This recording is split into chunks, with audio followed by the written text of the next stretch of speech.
Welcome back to Real Estate Mindset. Today's video is going to be absolutely bonkers. Now, the data is in, and evictions across the nation are absolutely exploding. There is an eviction crisis going on right now in America, with some states having over 100% increase in evictions when we compare pre-pandemic. So it's no question Americans right now are struggling with just the ability to afford to pay rent. So the question is what can we do about it? And in today's video, we'll look at both points from tenants and whether we should help with tenant laws, or should we help with landlord laws and give the landlords more rights? And we'll really try to dig into the challenges that many Americans that are renting are facing today. Remember, you guys, I'm not a financial advisor, even though my bio is as someone that is renting right now, had a foreclosure, bankruptcy, and repo, and someone that's willing to sacrifice right now to get ahead in the future. And for that, you guys, please do me a favor, like this video, subscribe if you haven't already, shoot me a comment below. But either way, you guys, I really hope you enjoy this video, and really we should ask ourselves this question: what should we do about the current eviction crisis? So we'll start with the first video, which is going to go into what's going on exactly with this eviction crisis. Now, this is going to lean a little bit more towards tenant rights. Take a listen. Now that the pandemic's renter protection programs have expired, eviction filing rates are soaring. Princeton University's Eviction Lab says that in some cities, the average weekly filings are more than 50% higher than they were before the pandemic. One reason is the rising rents and a shortage of affordable housing for those with the lowest incomes. The National Low-Income Housing Coalition says that to afford a modest two-bedroom apartment, someone working a 40-hour week needs to earn between $16 and $42 an hour. That's much higher than the minimum wage in most states. Diane Yantel is the CEO and president of the National Low-Income Housing Coalition, which is an advocacy group. Diane, is this rebound or surge in evictions, was this inevitable once these protections went away, or is there something else going on, other factors going on? You know, before the pandemic, we had about 10 million of the lowest income renters who were paying at least half of their very limited incomes towards rent, just to keep a roof over their heads. And of course, when you have such limited income to begin with, you're always one unexpected bill or financial shock away from missing rent, facing eviction, and in worst cases, becoming homeless. But the federal government stepped in really in unprecedented ways and provided protections and resources that kept millions of renters stably housed who otherwise would have lost their homes. But just as those protections were expiring and those resources were depleted, renters were re-entering really a brutal housing market where rents were skyrocketing and costs across the board had increased, and the lowest income renters are being squeezed more than ever. I'm talking about people who make less than 30% of the area median income. So, for example, that's a family of four bringing in less than $25,000 in annual income, or it's an individual senior or a person with disabilities who has a limited $12,000 to $15,000 a year in income. So they have very little available to pay for rent and have enough money left over for all of life's other necessities. And it's people of color who are most impacted and most harmed by the housing market. Black, Latino, and Indigenous people are disproportionately extremely low-income renters due to decades of systemic racism and ongoing discrimination in many systems. And so they are disproportionately likely to be evicted or become homeless in our country. And obviously becoming homeless has a big impact, but also even if they aren't evicted, just getting that eviction filing against them has an impact. That's exactly right. Just a single eviction filing on somebody's record can create really a spiraling down into poverty that becomes very difficult for that family to climb back out of. It becomes more difficult for them to be able to find decent apartments and landlords that will rent to them. So they often are led to communities with lower performing schools or higher crime rates, which has all sorts of associated costs. and challenges for that family, for the community, and really for the country. You talked about how the pandemic protections sort of protected against that shock, and it was the pandemic that was the shock. Could in any sense that be a model for safety net programs for renters who do get that shock because of a medical bill, because of some other factor? Oh, absolutely. You know, the emergency rental assistance programs that were created during the pandemic are a success story. Congress provided $46.5 billion in emergency rental assistance. And with those funds, communities created over 500 programs across the country to quickly get cash into people's pockets to pay the rent and stay stably housed. So we absolutely should make this program permanent and permanently funded, keep this infrastructure that we built throughout the country, build off of these lessons that we learned, and continue to keep people stably housed into the future. So, should we keep these programs around forever, where the government is basically injecting $46 billion into the rental market, into shelters, specifically people that are struggling? So, again, I'm going to ask you guys, should we keep, please comment below, should we keep these programs around forever? And would these programs help both the tenant and the landlord? Because we really have to take in both into account. Now, in my opinion, you can't gouge someone. If you're a landlord, there should be, and I got to be careful with what I say, but you shouldn't be able to gouge people. So there's a lot of different perspective here. But now let's dig into the Eviction Lab data and really dig into the eviction crisis and see where it's happening the most. So this is Eviction Lab. I'll have it linked in my description if you guys want to follow it yourselves. It is updated as of June 3rd of 2023. There was an additional 12,000 evictions last week. There's been 2.3 million evictions since March of 2020. So this is, I believe, is a Harvard institution that's actually tracking evictions, and we'll go into what their conclusion is, and they'll spell out basically that there is 100% fact an eviction crisis going on in America right now. Now take a look at this data right here, you guys. These are states. You can see the states to the left of my head, and to the right of my head, you see that this graph represents the evictions. So basically we're starting at Connecticut. You can see to the right here how the evictions have been essentially skyrocketing in red territory, getting worse. And the thing that's really interesting, guys, is the eviction crisis has been going on for, I would say, over a year. So it's overheating and potentially getting even worse. And you can see Connecticut is in bad shape, massive spike in evictions. And then you can see Delaware, the same thing. Let me scroll down here and look at pretty much every state has accelerated eviction filings that are in the red.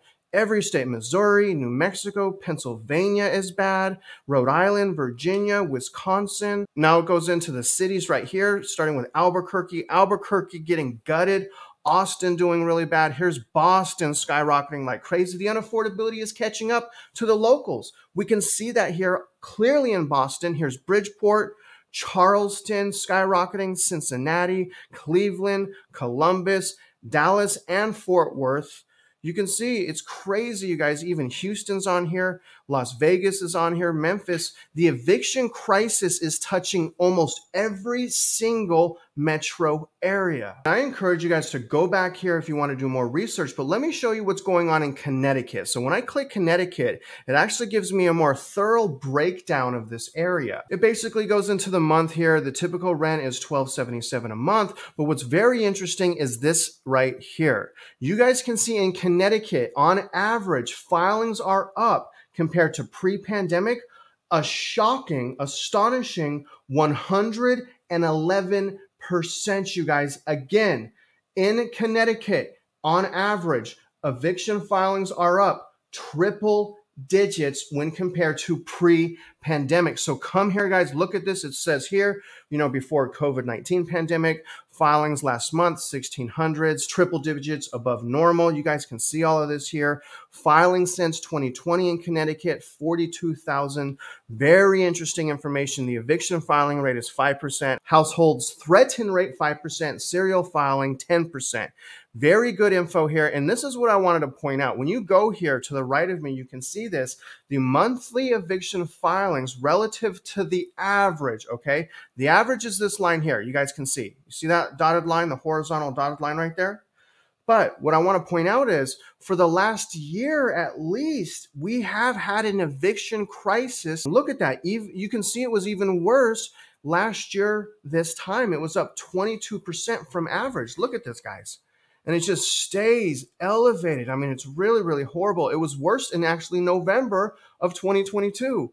We have an eviction crisis right now, and the question is what can we really do about it? And seriously, guys, what do we do about it? Obviously, rent is ridiculously high right now. We shouldn't be kicking families out on the street, but what do we do about it? Do we strengthen the tenant laws? So I'm going to play a video right now. It's going to go into the laws in California, and we're going to take a look at the perspective of squatters and also the perspective of a landlord that has squatters in their investment property. Let's listen. A woman says squatters are living in her rental home and she can't get rid of them despite them owing 9 months rent. Good evening and thank you for joining us. I'm Carlo Cicchetto. I'm Marcella Lee. The woman filed an eviction case, but the judge ruled against her. CBS 8's David Gottfredson spoke to both sides and is working for you to get answers about what happens next. He asked if we had any plans for that house. I told him yes. Barbara Gunner is the landlord on top of the hill. From her front porch in Encanto, she can see her rental house down below, where she says people have been living for 9 months without paying rent. How many people are living there now? About 6. Barbara says none of the people living here have a written lease. They took over the property after her longtime tenant died. Do you think that these people are squatters? They are squatters. They are squatters. They haven't paid a nickel. Yeah, they're squatters. That's why they're down there now. Barbara filed eviction papers and took the people to court, but she represented herself and lost the case. In fact, the judge ruled against her twice. It's a terrible thing, but your hands are tied. You know, to do things legally, you have to go by what the judge says.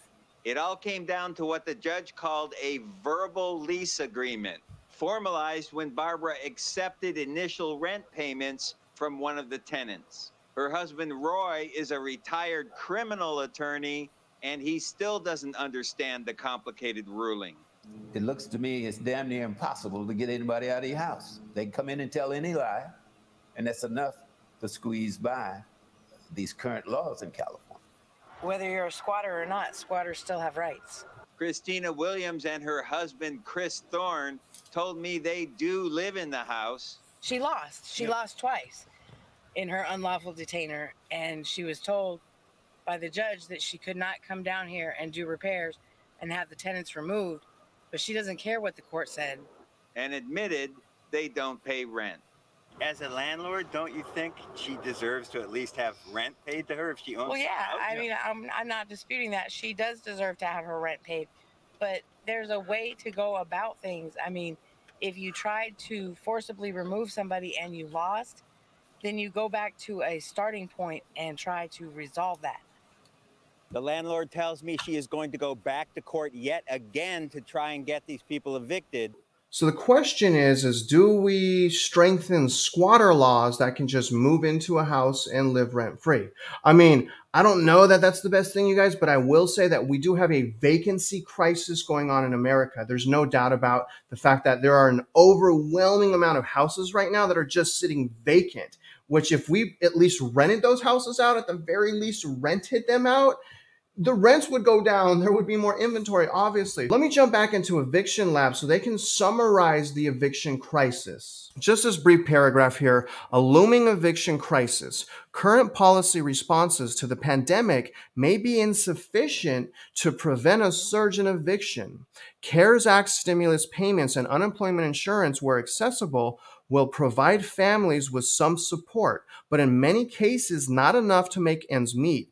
Some states have passed temporary evictions moratoria, which the Eviction Lab is tracking in the COVID-19 housing policy scorecard. And localities across the country have introduced additional measures. Now, here's the thing, you guys, obviously this was old, but here's what they're warning. Once these measures expire, which they're starting to, however, millions of renters will owe significant amounts of back rent. For many, a displacement and eviction crisis will follow the public health crisis. And I would say they hit the nail on the head right there, because that's exactly what we're experiencing right now. But the question is what do you do about it? And the really crazy thing is there's still bans. And we're going to take a look at an article where tenants want an additional 3-year ban on landlords being able to evict them for not paying rent.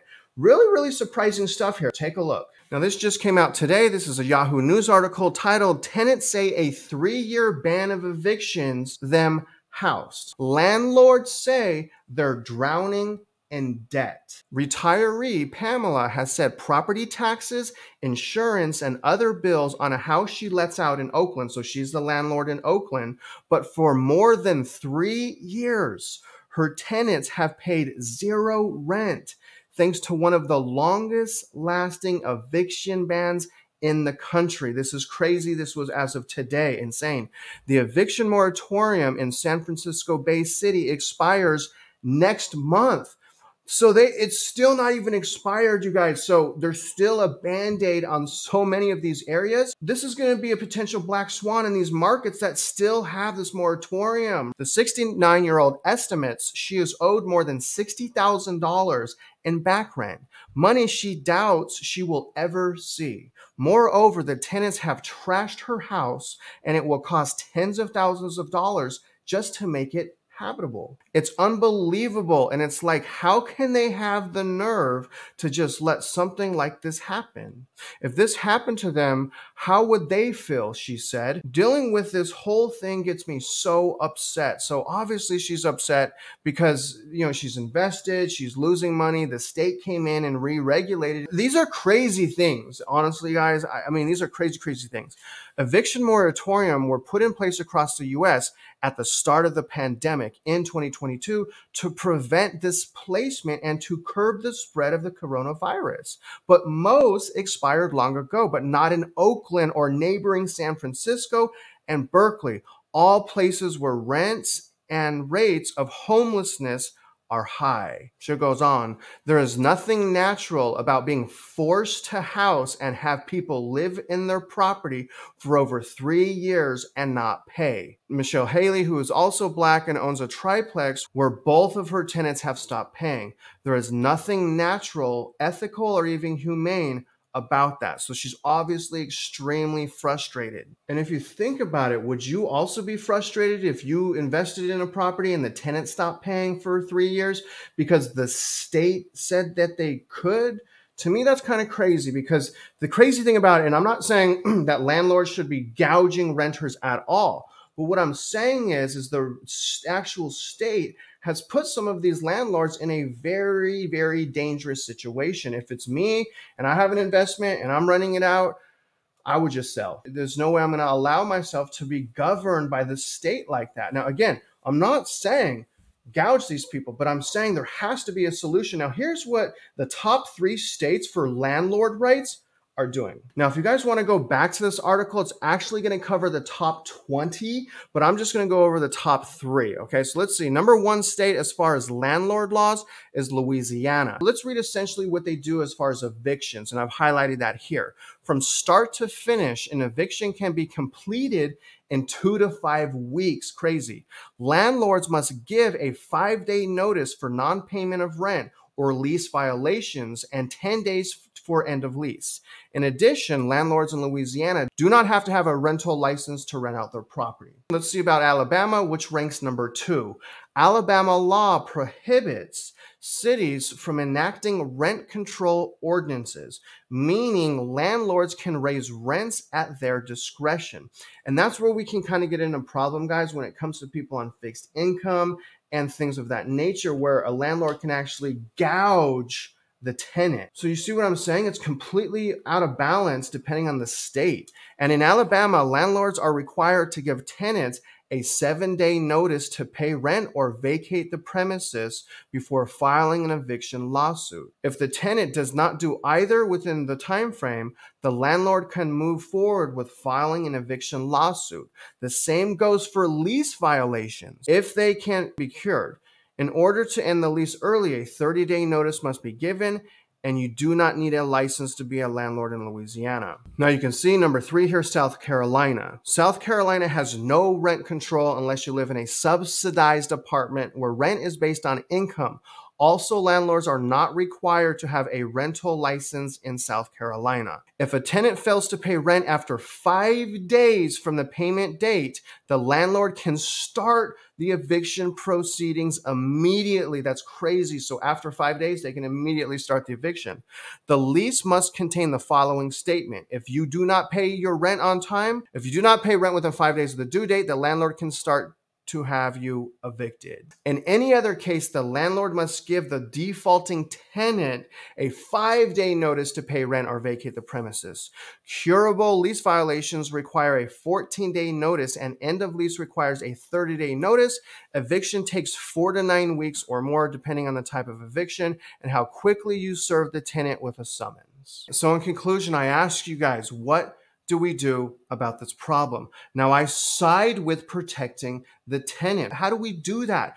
Obviously, we know rent is out of control right now, and families are starting to feel the inflation, the shelter inflation, all inflation. And quite frankly, how could they not? Income has not gone up anywhere close at the rate as shelter expenses. So I'm on the side of the fence where something needs to be done, and I will side with the American tenants that are struggling. I'm not saying squatters, you guys. I'm not saying that at all, and I'm not saying necessarily leave the landlord hanging, but what I am saying is people are struggling right now, and we, in my opinion, we need to be aware of that. Something needs to be done with this crisis. Now, obviously, if the crisis spirals out of control, landlords are going to sell their property. That will obviously bring us more inventory, and it will be, in my opinion, an additional black swan that creates additional price crashing and inventory growth depending on the metro area. Now, other than that, guys, I really hope on today's video you guys got some new value, insights, and perspective. And if you're out there investing in real estate, you know I wish you luck, and I hope you win.